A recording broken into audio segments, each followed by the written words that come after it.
pessoal! Hoje na nossa aula de Química Orgânica, nós vamos falar de estereoquímica, que são então as relações espaciais nos compostos de carbono. Então, primeiro a gente precisa estabelecer algumas relações de isomeria. Então, o que são isômeros? Os isômeros são compostos orgânicos que têm a mesma fórmula química, né? Os mesmos átomos, os mesmos números de átomos, mas que a ligação entre esses átomos é diferente. Os isômeros, eles podem ser constitucionais ou estereoisômeros. Os isômeros constitucionais são aqueles onde a conectividade dos átomos é diferente. Então, por exemplo, o etanol e o éter dimetílico são isômeros constitucionais, né? Os dois têm 2 carbonos, 1 oxigênio e 6 hidrogênios. Eles têm a mesma fórmula química, mas os átomos estão ligados de maneira diferente, né? O etanol é CH3, CH2OH. E no éter dimetílico é CH3O, CH3. Então, a conectividade dos átomos é diferente. São os isômeros constitucionais. Agora, nos estereoisômeros, a conectividade dos átomos é a mesma. Eles estão ligados, né, entre si da mesma maneira, né? Carbono, com hidrogênio, com oxigênio, a conectividade é a mesma. O que é diferente é a distribuição espacial. Como a relação espacial entre os átomos, né, se dá, é diferente nos estereoisômeros.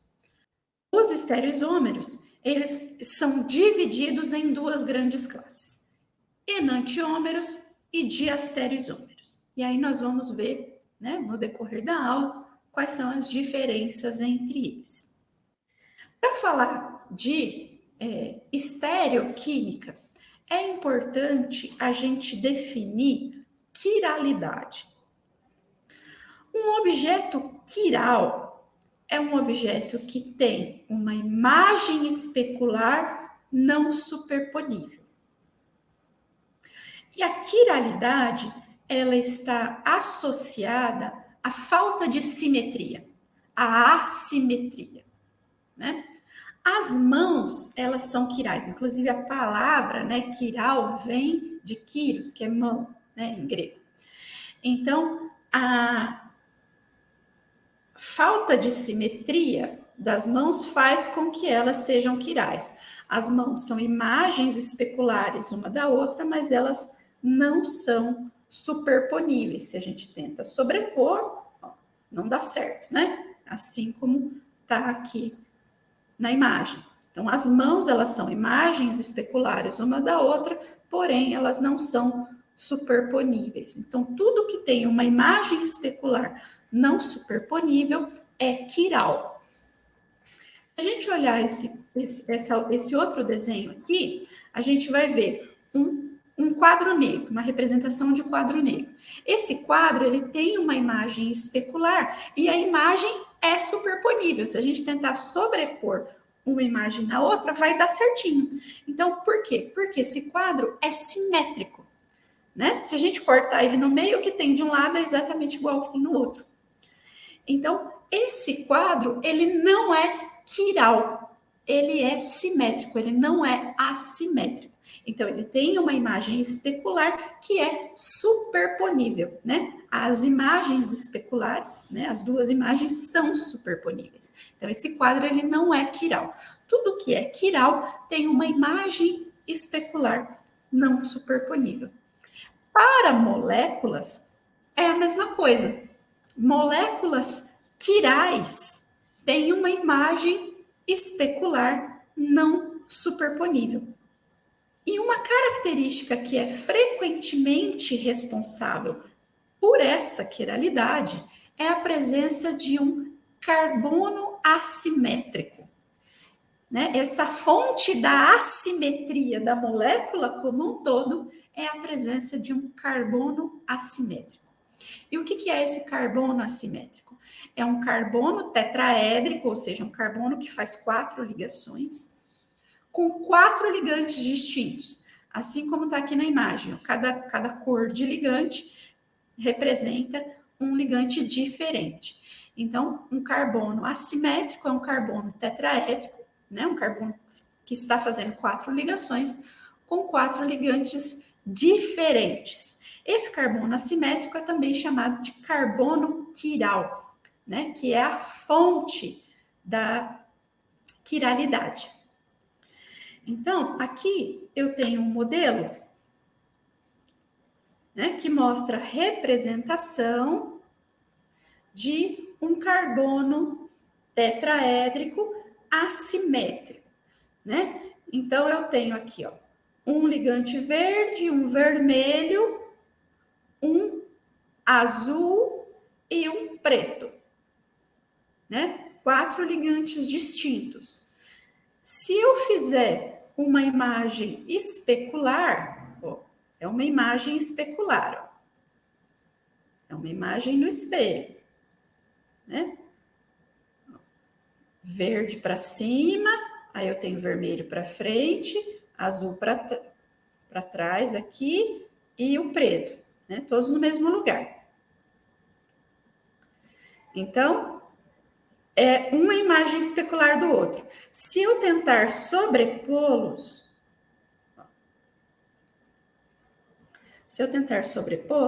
eu sobreponho o verde, o vermelho, mas ó, o azul e o preto não sobrepõem, né? Eles ficam trocados. Ó. Então, quando eu tenho a presença desse carbono quiral, né, desse carbono assimétrico, eu gero, né, uma imagem especular não superponível. Né, uma molécula que tem uma imagem especular não superponível. Então, uma molécula que é quiral. Então, se essa molécula contém um carbono quiral, ela é quiral. Então, com um carbono quiral, ela é quiral. Esse carbono quiral, ele pode ser indicado com esse asterisco aqui, ó. Vejam que nesse exemplo aqui, ó, eu tenho um carbono que tem 4 ligantes diferentes. Um CH3, uma metila, um CH2CH3, que é uma etila, um hidrogênio e um bromo. 4 ligantes distintos. Então, ele é um carbono quiral. Se ela é quiral, ela pode existir como 2 diferentes estereoisômeros, né? Que são 2 imagens especulares não superponíveis, 2 enantiômeros. Se uma molécula é quiral, ela obrigatoriamente tem uma imagem especular não superponível a ela. Essa imagem especular não superponível a ela é o seu enantiômero. Então, lembra lá que eu falei que os estereoisômeros podem existir como enantiômeros ou diastereoisômeros? Pois bem, enantiômeros são estereoisômeros que são imagens especulares não superponíveis um do outro. Então, uma vez que eu reconheço que uma molécula é quiral, obrigatoriamente ela tem uma imagem especular não superponível a ela. Ela tem um enantiômero. Como a gente representa, né, no espaço? Porque lembrem-se, são estereoisômeros. São 2 estereoisômeros, né? Um par de estereoisômeros. Como é que eu vou representar isso? Porque aqui eu não tenho perspectiva nenhuma de como isso está no espaço, né? Isso são isômeros espaciais. Eu tenho que representar esses 2 isômeros no espaço. Então, vejam. Representando a primeira no espaço, eu posso representar, então, o bromo e a metila no plano, um grupo para frente e um grupo para trás, né? Porque é um tetraedro. Eu posso representar, vou representar exatamente como está aqui, ó. 2 grupos no plano, um grupo para frente e um grupo para trás, né? 2 grupos no plano, um grupo para frente e um grupo para trás. Que é isso que está aqui, ó. 2 grupos no plano, essa linha reta aqui, quer dizer, 2 grupos no plano, um para frente e um para trás. A gente escolhe aleatoriamente, tá? Eu escolhi bromo e metila no plano, etila para frente, hidrogênio para trás. Se é uma molécula quiral, ela tem um enantiômero, que é a sua imagem especular. Vamos fazer a sua imagem especular. Eu tenho bromo e metila no plano, etila para frente, hidrogênio para trás. São imagens especulares. Se a gente tenta sobrepor, não sobrepõe. Porque, ó, bromo e metila no plano, ok. Mas quando a gente tenta sobrepor a etila e o hidrogênio, não dá. Por quê? Porque quando a gente vira isso aqui, ó, a etila que está para frente, a hora que a gente virar, ela vai para trás, ó. Veja o azulzinho aqui, ó. A etila está para frente quando ela está assim, mas quando você vira, ela vai para trás. O hidrogênio está para trás quando ela está representada aqui, mas quando você vira para sobrepor com essa, o hidrogênio vem para frente. Se a gente vier no modelo, né? Então, eu vou colocar aqui, ó, bromo verde, né? Bromo verde, a metila em preto. Né? Bromo verde, metila em preto. Aí, a etila em vermelho, tá para frente, e o hidrogênio em azul, para trás, né? Pego aqui o estereoisômero e faço a imagem especular, né? Metila em preto, bromo em verde, etila em vermelho, hidrogênio em azul, certo? Aí a hora que eu viro aqui, ó, para tentar sobrepor, ó,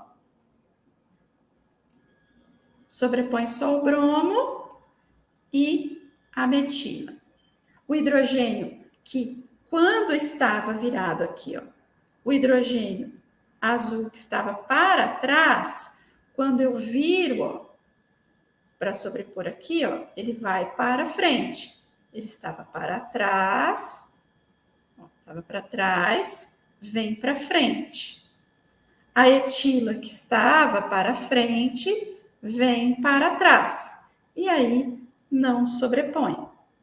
Então, são 2 imagens especulares não superponíveis. Eu tenho aqui representado os 2 enantiômeros desta substância quiral. Os enantiômeros, eles têm as mesmas propriedades físicas, pão de fusão, pão de ebulição, solubilidade, é tudo igual.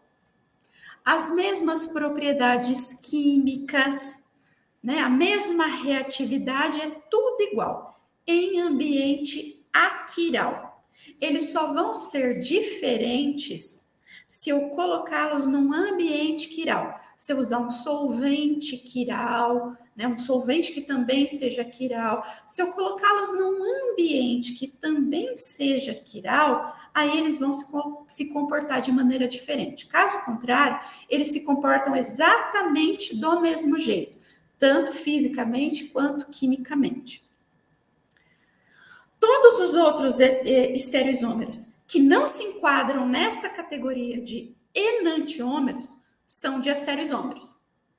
Então, por exemplo, nós temos aqui esses 2 estereoisômeros. São estereoisômeros, né? Porque a única diferença aqui é uma diferença espacial.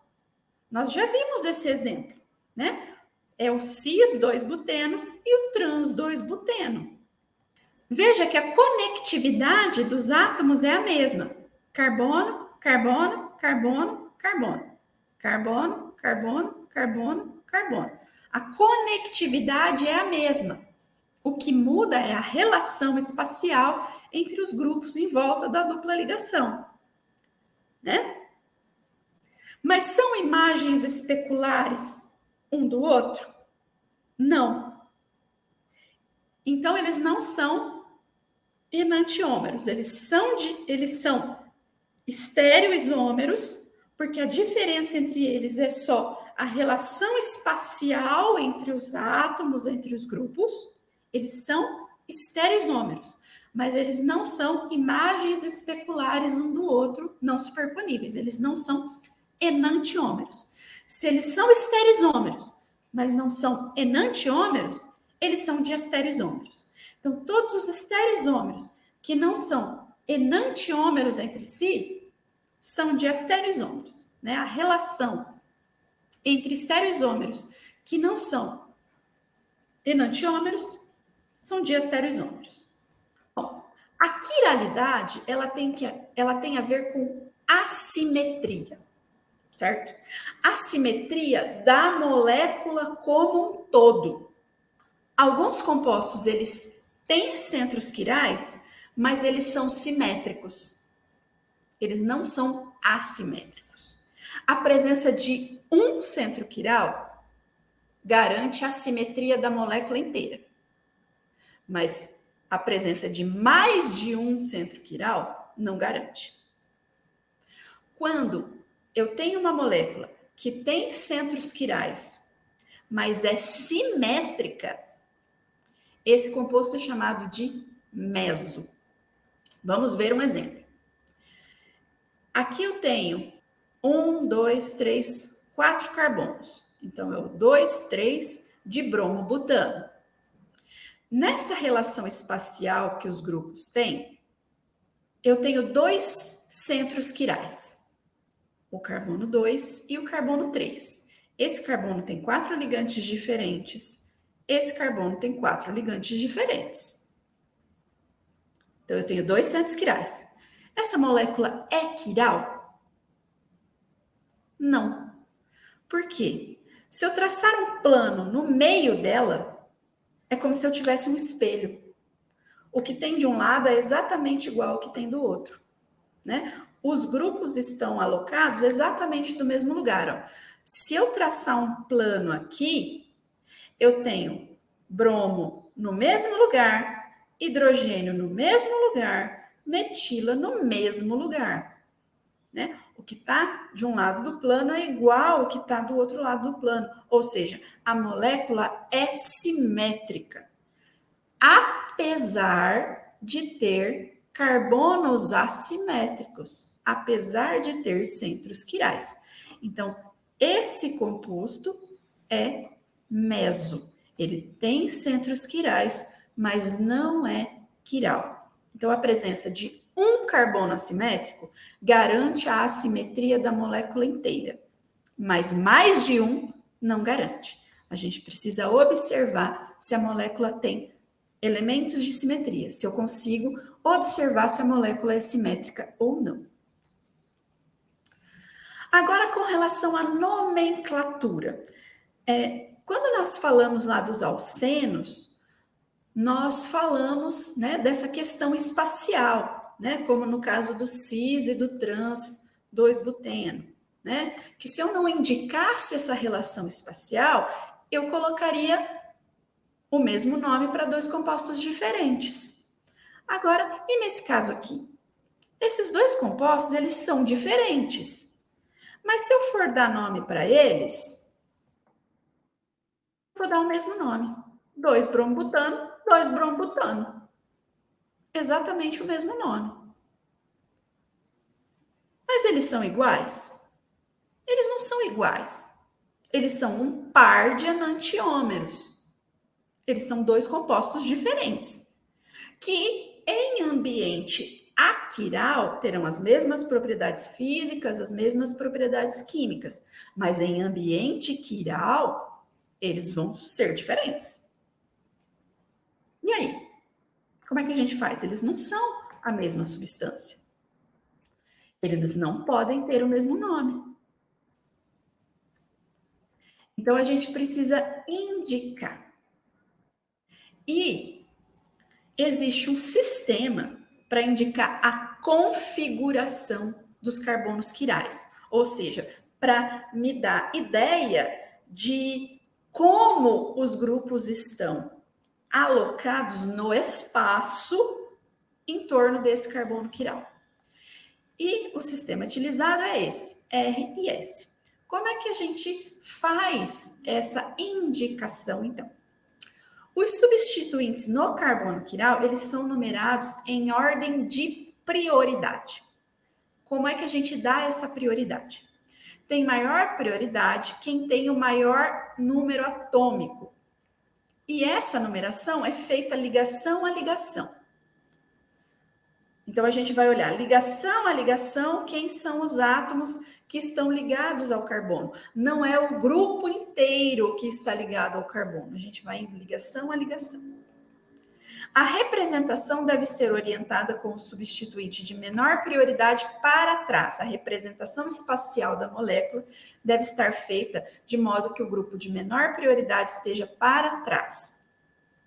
Observe-se o sentido do caminho 1, 2, 3. E se ele for horário, o carbono tem configuração R. Se for anti-horário, o carbono tem configuração S. Vamos ver o exemplo que fica mais fácil. Vamos lá. Eu tenho aqui os carbonos quirais. Agora a gente precisa numerar, né, os grupos que estão ligados a ele. Eu tenho bromo, carbono, carbono e hidrogênio. Entre bromo, carbono e hidrogênio, quem tem o maior número atômico? Né? Ó, a prioridade é feita por número atômico. Quem tem maior número atômico? Bromo. Então, ele tem prioridade 1.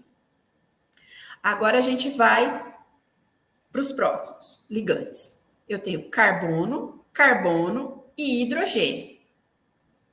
Bom, eu já sei que a menor prioridade é do hidrogênio. Então, ele tem prioridade 4. Como essas duas moléculas são iguais, eu já posso ir colocando as prioridades nos dois. Mas vejam que aqui empatou carbono e carbono. Agora eu vou ligação a ligação. Aqui eu tenho carbono, hidrogênio, hidrogênio, hidrogênio. Eu tenho carbono, hidrogênio, hidrogênio, carbono. Então, vejam que eu tenho carbono, hidrogênio, carbono, hidrogênio, empata. Carbono, hidrogênio, carbono, hidrogênio, empata. Carbono, carbono, carbono, hidrogênio. Então, aqui, ó, eu tenho um ligante onde o número atômico ganha, né? Por isso tem que fazer ligação a ligação. Então, esse aqui é o ligante de prioridade 2, esse é o ligante de prioridade 3. Agora, nós vamos fazer o caminho 1, 2, 3. 1, 2, 3. Esse caminho aqui tem o sentido anti-horário. Então, a configuração desse carbono é S. O ligante de menor prioridade já está para trás. Aqui, o caminho 1, 2, 3, ó, não tem problema passar pelo 4, certo? Então, 1, 2, 3, ó, sentido horário. Então, este carbono tem configuração R. Então, a configuração do carbono quiral é indicada na frente do nome. S2-bromobutano. R2-bromobutano. Agora sim, eu tenho a indicação da diferença entre esses dois compostos. Uma característica importante dos compostos quirais é a atividade ótica. Os compostos quirais, eles têm a propriedade de interagir com a luz plano polarizada, por isso atividade ótica. A luz, a radiação eletromagnética, ela se espalha em todas as direções, né? A luz plano polarizada, então, ela, quando passa por um polarizador, ela vai vibrar, então, né? Ela vai se propagar em apenas uma direção. Por isso, plano polarizado. Ela vai se propagar em apenas um plano, né? Um único plano de propagação. As substâncias quirais, elas interagem com a luz de modo que elas conseguem desviar o ângulo de propagação desse plano, né? Em algum grau. Isso é medido através de um polarímetro. O equipamento se chama polarímetro. Então, as substâncias quirais, elas têm essa capacidade de desviar, né, a luz plano polarizada. E esse ângulo de desvio é característico para cada substância. Além de você ter o ângulo de desvio, a direção, né, de desvio também é característica. Algumas substâncias desviam a luz num ângulo específico e no sentido horário. Outras substâncias desviam num ângulo específico e no sentido anti-horário. As que desviam no sentido horário são chamadas de destrógeras. E as que desviam no sentido anti-horário são chamadas de levógeras. Né? Então, as substâncias quirais, elas também têm essa capacidade. Né? Elas são chamadas de oticamente ativas por causa disso. Por causa dessa capacidade de interagir com a luz e fazer esse desvio da luz plano polarizada. E essa é uma das características que a gente vai encontrar na descrição das substâncias quirais. Então, quando você vai observar a descrição de uma substância quiral, vai estar lá o alfa-D dela, né? Que é o quanto ela desvia, né, da luz plano polarizada, o ângulo de desvio, né, da luz plano polarizada quando uma luz é submetida a ela. Mas por que tudo isso é importante? Porque saber sobre a atividade óptica, a quiralidade das substâncias, essa relação espacial das substâncias químicas é importante. Bom, a gente desenha as moléculas em papel, em computador, né? Na tela. É tudo bidimensional, mas o mundo é tridimensional. Os sistemas biológicos são tridimensionais. E os sistemas biológicos são quirais. Todas as interações nos sistemas biológicos acontecem por reconhecimento molecular. As substâncias, elas vão interagir porque elas se reconhecem em termos de estrutura. Né? Elas vão se reconhecer por estrutura. E uma parte importante desse reconhecimento é o arranjo tridimensional dos grupos, né, da molécula. As transformações químicas que acontecem nos organismos vivos são mediados por enzimas. As enzimas são os catalisadores biológicos, são quem fazem as reações acontecerem na velocidade que elas precisam acontecer. E as enzimas, elas são quirais, né? Elas reconhecem as moléculas de maneira que o arranjo espacial dos átomos e dos grupos é extremamente importante. As intervenções que a gente faz nessas reações, por exemplo, no uso de fármacos, precisam então acompanhar o mesmo raciocínio, né? A gente precisa levar em consideração a quiralidade desses sistemas nos quais a gente vai interferir, né? Então, por exemplo, eu trouxe aqui alguns exemplos de fármacos, onde a quiralidade é extremamente importante. Então, aqui a gente tem a propafenona, que é um fármaco antiarrítmico. Vejam que aqui tem um centro quiral apenas, que é esse aqui, ó. É nesse carbono que tem a hidroxila aqui. Esse fármaco é um antiarrítmico. O isômero S é 100 vezes mais ativos com relação, então, a essa função de beta-bloqueador do que o isômero R.